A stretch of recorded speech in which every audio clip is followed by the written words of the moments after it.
I'm literally sliding to the side. You must have lost a gear, dropped a gear or something.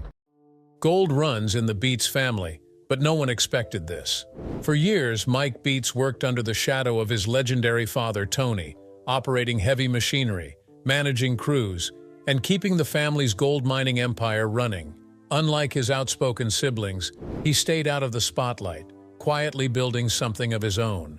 While his father's fortune soared to $15 million, Mike's net worth was just a fraction of that, until now.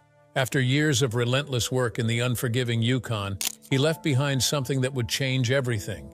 It wasn't just about gold, it was about legacy, sacrifice, and a final surprise that shook the entire Beets family to their core. So what exactly did Mike leave behind? And why did it have such a powerful impact on those closest to him? Mike Beets has spent his entire life surrounded by gold, not just in the ground, but in the family business that made the Beets name famous. He's the second youngest in a mining dynasty led by his father, Tony Beets, the legendary $15 million Klondike King, while his siblings, Kevin and Monica, have carved their own paths in the family's gold mining empire. Mike has developed a reputation as the crew's heavy machinery expert, capable of handling the toughest jobs on site. If something massive needs to be moved, whether it's a 40-ton crane, an Oshkosh truck, or a multi-million-dollar wash plant, Mike is the one behind the controls. He's the guy making sure the operation doesn't grind to a halt. But despite his skills, his fortune is shockingly small compared to his father's.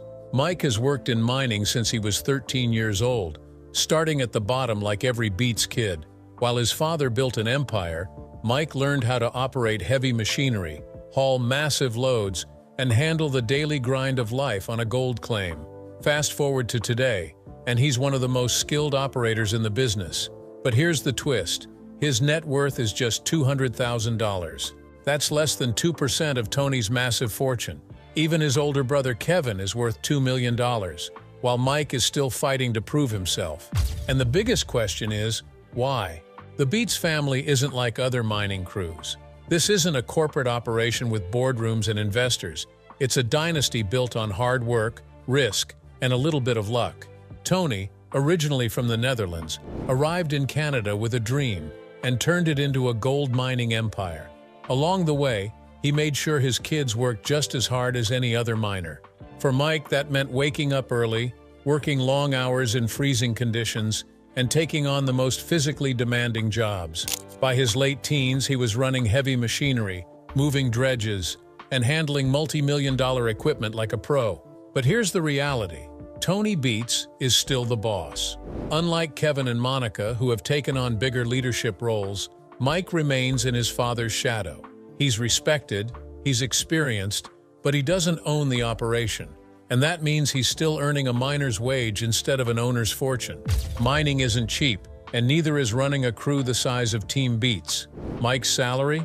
Around $25,000 per episode of Gold Rush.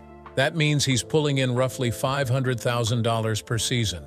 A solid paycheck, but still nowhere near what Tony rakes in from the business itself. And outside of TV, his earnings come from his hands-on work at the mine, which is far less lucrative than what his father and siblings make as decision-makers. The gap is obvious.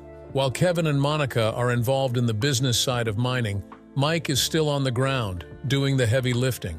While Mike is best known for his role on Gold Rush, there's one thing about him that most people don't expect. He's not just a miner.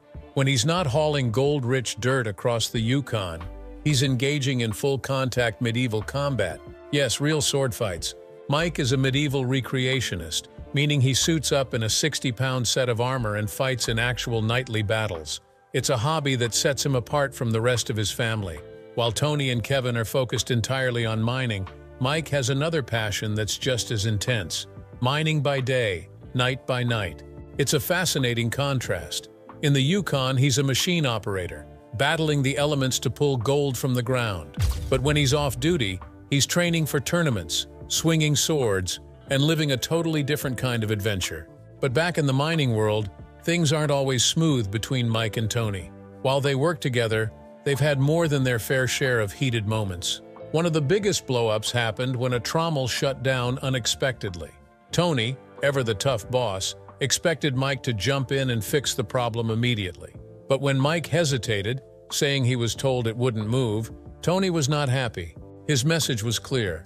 Mining isn't about excuses. It's about getting the job done. And that's been the theme of Mike's career. He's talented. He's hardworking. He's one of the best machine operators on Team Beets. But unlike Kevin, who stepped up as a leader, Mike is still proving himself. With a net worth of $200,000, Mike is still far from the level of his father or even his siblings. But why? The truth is, Mike is a worker, not an owner. He runs the heavy equipment, moves the machinery, and keeps the mine running. But he doesn't own the operation. That means while Tony and Kevin see massive paydays from gold sales and business deals, Mike is still earning a miner's wage. And that raises a big question. Will he ever break out of his father's shadow? Mining is dangerous, expensive, and unpredictable. One season can make or break a crew. While Tony has built a fortune through years of smart decisions, Mike is still grinding it out in the day-to-day operations. But that doesn't mean he isn't valuable. In fact, Mike is often the one taking the biggest risks. If something goes wrong with the equipment, he's the one stepping in to fix it, move it, or recover it. And speaking of things going wrong, there was one moment that nearly cost the Beets crew big time. Mike was hauling a $300,000 wash plant, one of the most important pieces of mining equipment on site. It should have been a routine transport job, but then disaster struck.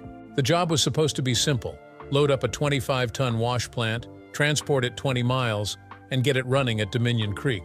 A 4-hour job, maybe 5 with careful driving. But in gold mining, nothing is ever that easy. Mike Beets was behind the wheel, leading the operation to move the plant, worth a staggering $300,000, and ensure it arrived in one piece. This was a high-stakes transport mission with one goal: keep the equipment intact and operational. Everything started smoothly. The plant, nicknamed the Kiwi Wash Plant, had been sitting idle at Paradise Hill all season, collecting rust and dust. It wasn't in pristine condition, but it was still a vital piece of machinery, capable of processing tons of pay dirt per hour.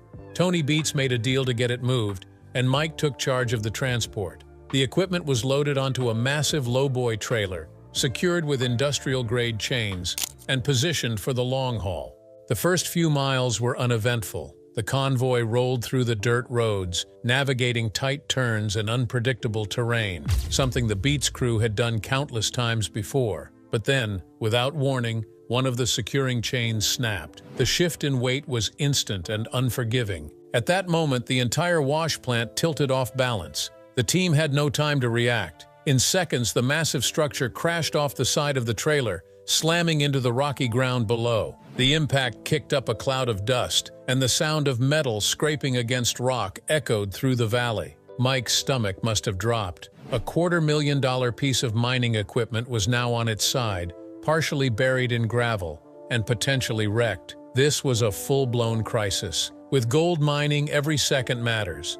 A non-functioning wash plant means no gold, and no gold means no profits. This wasn't just about fixing a mistake, it was about saving the season. Tony Beets wasn't going to wait around. He quickly assembled a recovery crew with 2 massive front-end loaders, the kind of machines that could lift thousands of pounds without breaking a sweat. But even with their power, this wasn't going to be an easy fix. The plan was straightforward but risky. Hook chains to the plant, lift it slowly, and guide it back onto its base without causing further damage. Any wrong move could make things worse. The plant could tip in the wrong direction, bending critical components or even getting stuck beyond repair. Mike climbed into one of the loaders, taking control of the recovery effort himself.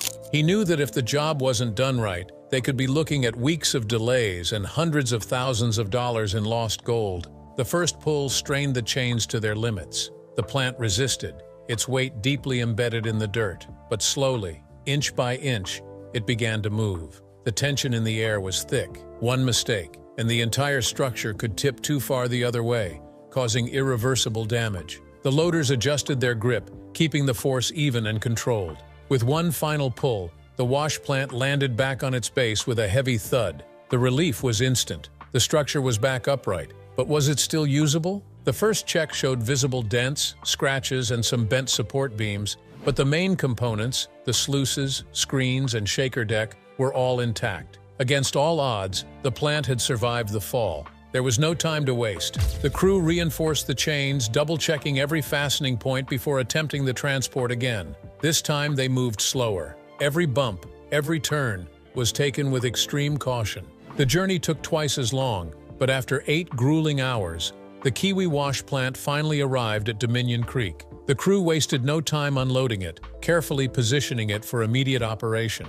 A disaster had turned into a recovery mission, and in the end, they had managed to salvage the season. Lessons learned. For Mike, this was a wake-up call. Even after years of experience, no job is ever truly routine. A single broken chain nearly cost them hundreds of thousands of dollars and threatened their entire operation. Gold mining isn't just about digging dirt and running sluice boxes. It's about handling million-dollar equipment with precision and care. But this wasn't the first time Mike had faced trouble on the road. Transporting equipment is one thing. Navigating dangerous terrain with it is another. And in one of his most challenging moments, Mike found himself on a steep incline, fighting to keep a 15-ton semi-truck from sliding off a mountain road. The road to Indian River was notorious for its treacherous conditions, with steep climbs, loose gravel, and unpredictable weather. On this particular trip, Mike's truck hit a wet patch mid-climb, and suddenly, he lost traction.